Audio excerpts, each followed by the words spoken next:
Hi, I'm Scott, your Get Setup Guide. If you're wanting to get serious about photography, you'll soon discover that snapping the picture is only the beginning of the process. Most photographers also adjust and enhance their pictures in tools like Photoshop. Adobe Photoshop is one of the leading photo editing tools. For a monthly subscription fee, you can use Photoshop to make some simple and quick improvements to your photographs.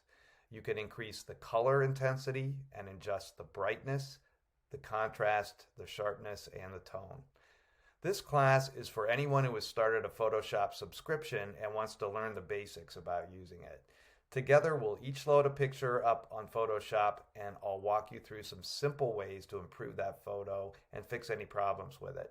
I'll show you how to brighten areas of a photo that are too dark and darken areas that are overexposed. And you'll learn the best ways to save your photos once you've finished editing them.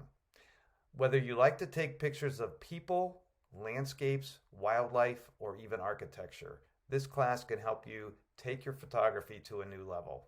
So if you've got a subscription to Photoshop and a picture ready to edit, come join me. I look forward to seeing you.